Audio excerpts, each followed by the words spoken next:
नमस्कार, खबरों की खबर में आपका स्वागत है।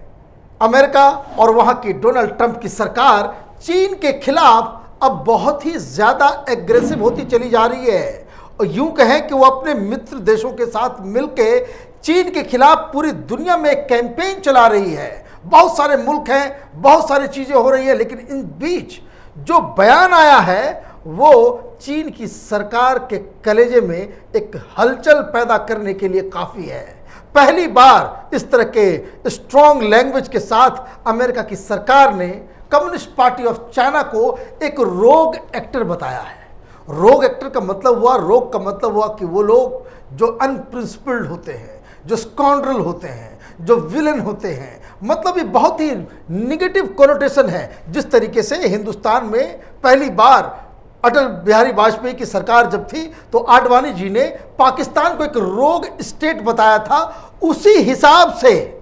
जिसको कह सकते हैं कि बहुत ही घृणित पार्टी है कम्युनिस्ट पार्टी ऑफ चाइना। और ये बयान जो आज आया है, ये ताज़ा बयान है वहाँ के विदेश मंत्री पोम्पियो का। इस वजह से एक अजब किस्म की ग्लोबल पॉलिटिक्स का जो है एक निर्माण होता दिख रहा है। हम लगातार इस बात को बताते आ रहे हैं कि जो एक्सपर्ट्स हैं, जो इंटरनेशनल पॉलिटिक्स पे नज़र रखते हैं, इसके बड़े बड़े एक्सपर्ट्स ये बता रहे हैं कि जिस तरीके से यूएसएसआर और यूएसए के बीच जो कोल्ड वॉर का जो जमाना था 70s के दौरान जो पीक पे था, उससे भी खराब स्थिति चीन और अमेरिका का ये जो है द्वंद्व इस बार दिख रहा है। अब सवाल ये है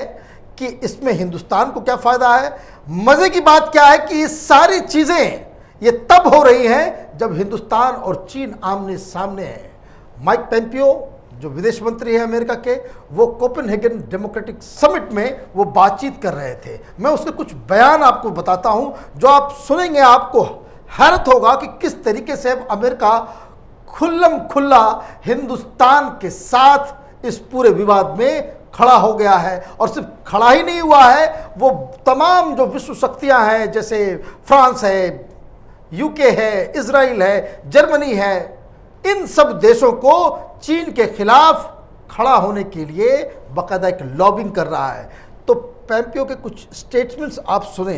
इन्होंने क्या कहा? इन्होंने आज कहा कि द लिबरेशन आर्मी, जो पीएलए, चाइनीज आर्मी को ये लोग आर्मी नहीं कहते, ये कम्युनिस्ट पार्टी का ही एक हिस्सा है, People's Liberation Army. The PLA has escalated border tension in India, the world's most populous democracy, but the CCP isn't just a rogue actor in its neighborhood that if it was, the USA might think differently about it। कहने का मतलब ये है कि इस पूरे जो border पे हिंदुस्तान और चीन के बीच में हो रहा है, उसके लिए अमेरिका ने साफ साफ आज पहली बार चीन को दोषी बताया है और ये कहा है कि ये तो अनप्रिंसिपल्ड तरीका है कि आप दुनिया की जो सबसे बड़ी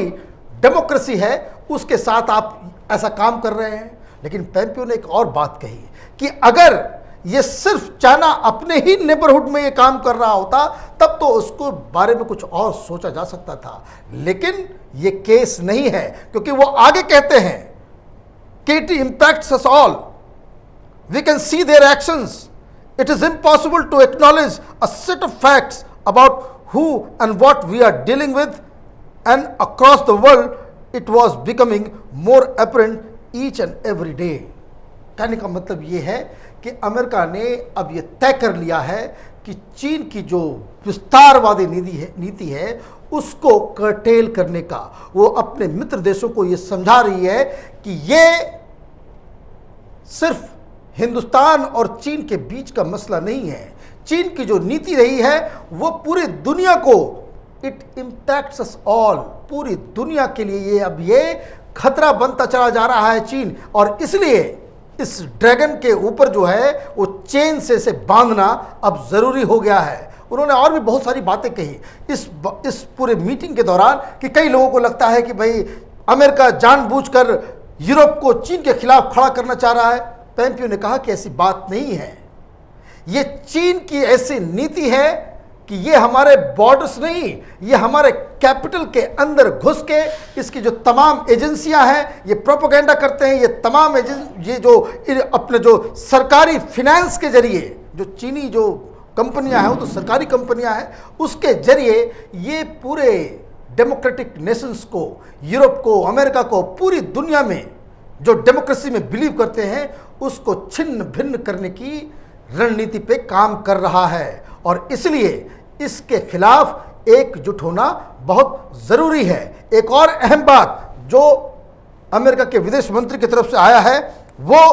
now the hundreds and thousands of people have died and the global economy is decimated, even now months into the pandemic we do not have access to a live virus, we do not have access to facilities and the information about the patients in December in Wuhan remains unavailable। कहने का मतलब यह है कि किस तरीके से एक बायोलॉजिकल वेपन का इस्तेमाल चीन ने पूरी दुनिया को तबाह करने में लगाया, उसके बारे में अभी भी पूरी दुनिया अंधकार में है। चीन किसी को अपने उस वुहान लेबोरेटरी में घुसने की इजाज़त नहीं दे रहा है, छानबीन की इजाज़त नहीं दे रहा है। और तो और चीन ने जो इस कोरोना वायरस को बनाया है वो किसी दूसरे रिसर्च लैब को, यूरोप और अमेरिका के लैब्स को वो मुहैया तक नहीं करा रहा है कि आखिर उसने इस तरह से बनाया है, इसकी क्या, ताकि अगर जब तक वो पूरी जानकारी वो शेयर नहीं करेगा दुनिया के साथ तब तक तो कोई दवाई न कोई, सब तो फिर लोग हिट एंड ट्रायल में चल रहे हैं, उसमें 2 साल लग जाएंगे और हर जगह जो है लाशें बिछ जाएगी। तो ये एक बहुत बड़ा मुद्दा, जैसा कि लगातार कैपिटल टीवी में हम लोग इस बात को कहते आ रहे थे कि कोरोना का जो जिस तरीके से बायोलॉजिकल वेपन की तरह चीन ने इस्तेमाल किया है, पूरी दुनिया एकजुट होकर के इस चीन के इस घमंड को, इस दम्भ को कि वो सैनिक बल के मुताबिक जो है वो हर जगह अपनी दादागिरी दिखा सकता है, उस पर लगाम लगाया जाएगा। माइक पोम्पियो ने क्या कहा है, अब जरा देखिए किस तरीके से अमेरिका और पूरी दुनिया को चीन को लेकर के चिंता करने की आवश्यकता है। उस बारे में उन्होंने कहा कि सीसीपी मतलब Chinese communist party militarizes the south China sea and illegally claims more territory there and threatens vital sea lanes, Hong Kong, Tibet, Xinjiang, what they are doing in India, what they have done in economic zone along with Philippines and Malaysia and Indonesia and Vietnam, the coercion on Australia. We must take off the golden blinders of economic ties and see that China challenge is not just at the gate, it is in every capital, it is in every borough, it is in every province, every investment from Chinese state-owned enterprises should be viewed with suspicion। इन्होंने साफ साफ कहा कि आर्थिक ये जो हर देश का जो एक इकोनॉमिक टाइज जो चाइना के साथ है, इसको अब सस्पिशन की तरह देखने की जरूरत है, क्योंकि शी जिनपिंग एक ऐसी रणनीति पे काम कर रहे हैं और इस तरह के खुलासे पहले भी बहुत सारे सीक्रेट डॉक्यूमेंट्स हो चुके हैं कि चीन की जो कम्युनिस्ट पार्टी है वो पूरी दुनिया में अपना वर्चस्व फैलाना चाहती है और इससे कई सारे मुल्क तबाह हो चुके हैं ऑलरेडी। बहुत सारे देशों में जिसको इन्होंने आर्थिक मदद दी, वहाँ की ज़मीन को ये हड़प रहे हैं, वहाँ पे अपना बेसिस बना रहे हैं, ज़बरदस्ती उनके ऊपर मिलिट्री और ताकत की आजमाइश कर रहे हैं। अभी तक दुनिया चुप थी, लेकिन अब वो वक्त आ गया है जब दुनिया की जो है नींद खुली है और अमेरिका इस लड़ाई को लीड कर रहा है। ऐसे में जब भारत की सरकार और भारत की सेना जब चीन के साथ बॉर्डर पर आमने सामने है, तो ये समझा जा सकता है कि किस तरीके से चीन पूरी दुनिया में आइसोलेट हो गया है। ये सिर्फ इनके साथ कोई पाकिस्तान या नॉर्थ कोरिया या 1, 3, 4 इस तरह के मुल्क साथ होंगे, अदरवाइज चीन को अब ये सोचना पड़ेगा कि वो किस तरीके से इन सारी चीज़ों को हैंडल करता है। लेकिन समस्या क्या है, इस बात को हिंदुस्तान की मीडिया को भी हाईलाइट करना चाहिए कि ये शी जिनपिंग, ये दुनिया का अभी ये सबसे, जिसको हिटलर और स्टालिन, ये माओ, ये जितने भी आतताई ये जो ऑटोक्रेटिक लीडर्स पैदा हुए हैं दुनिया में, उन सब से कहीं ज़्यादा ये खतरनाक है। किस किसी दुनिया में कोई दूसरे देश का, कोई भी मुल्क का कोई भी लीडर ये काम नहीं कर सकता है जो काम वो जिंगजियांग में कर रहा है। पूरी की पूरी मुस्लिम आबादी को ही उसने, सारे मेल्स को इसने जेल में डाल रखा है। इस्लाम के खिलाफ जो वो लड़ाई लड़ रहा है वो बिल्कुल ही अमानवीय है। लेकिन अब तक कोई, क्योंकि आप देखिए कि कई बार पूछा जाता है इमरान खान से कि जिंगजियांग में आप चीन के खिलाफ कुछ बोलते क्यों नहीं, मुसलमानों को वहाँ पे जेल में बंद कर दिया जाता है, जो मुल्ला मौलाना होते हैं उनको जो है वो उनको शराब पिलाता है, वहाँ पे उनसे डांस करवाता है, कोई कुरान साथ में होता है तो उसे गायब कर देता है, उसे जेल में डाल दिया जाता है। तो इस पर ये पाकिस्तान जैसे पिट्ठू कंट्रीज़ के जो लीडर्स होते हैं वो बोलते हैं मुझे नहीं मालूम। लेकिन अब पूरी दुनिया जान रही है और अमेरिका इसके ऊपर वो बिल्कुल ही फर्म नज़र आ रहा है कि सिर्फ अमेरिका ही नहीं बल्कि उसके सारे मित्र देश, कल हमने बताया था किस तरह से नेटो से भी इस तरह के स्टेटमेंट्स आ रहे हैं कि चीन अब पूरी दुनिया के लिए, विश्व शांति के लिए खतरा बनता चला जा रहा है। और मैं आपको बता दूं कि चीन के दिमाग में जो कन्फ्यूज़न है, कि उसके जो लीडरशिप में जो कन्फ्यूज़न है, उनको लगता है कि वो अपने मिलिट्री माइट से जो है उस पूरी दुनिया को फतह कर लेंगे, तो ये उनका कन्फ्यूज़न है। वियतनाम जैसे देश, छोटे से मुल्क ने जो लास्ट टाइम जो चीनी जो कोई वॉर लड़े हैं तो वो वियतनाम के साथ लड़े हैं।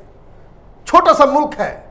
दौड़ा दौड़ा के पीटा गया था चाइनीज़ आर्मी को, जान बचा करके भागे थे बैटलफील्ड से। तो ये इनका इतिहास है। लेकिन चूंकि शी जिनपिंग को चीन के अंदर, कम्युनिस्ट पार्टी के अंदर वो अपना वर्चस्व कायम रखना है और जो उसने वादे किए थे कि वो सारा दुनिया का जो है अव्वल इकॉनमी बन के दिखाएगा और जो प्रॉब्लम्स को सॉल्व करेगा, जो इंटरनल डिस्टर्बेंस चीन के अंदर में है, और उसके ऊपर जो उनके लीडरशिप के ऊपर कम्युनिस्ट पार्टी के अंदर ही जो सवाल उठ रहे हैं उसको छुपाने के लिए, उसको ढकने के लिए इस तरह का एग्रेसिव पोस्चर शी जिनपिंग ले रहे हैं। एक जो सबसे मूल बात समझने की है अमेरिका के विदेश मंत्री के स्टेटमेंट में, वो जब भी ये बात कह रहे हैं, ही इज नेवर सेइंग कि भाई चीन देश के बारे में नहीं कह रहे हैं, वो हमेशा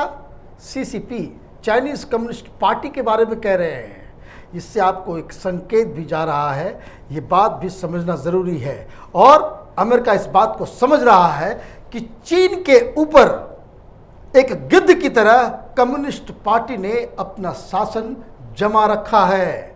जिस तरह से जो डेमोक्रेटिक कंट्रीज़ में जनता के समर्थन से सरकार बनती है, वहाँ वो स्थिति नहीं है। लोग वहाँ के कम्युनिस्ट पार्टी से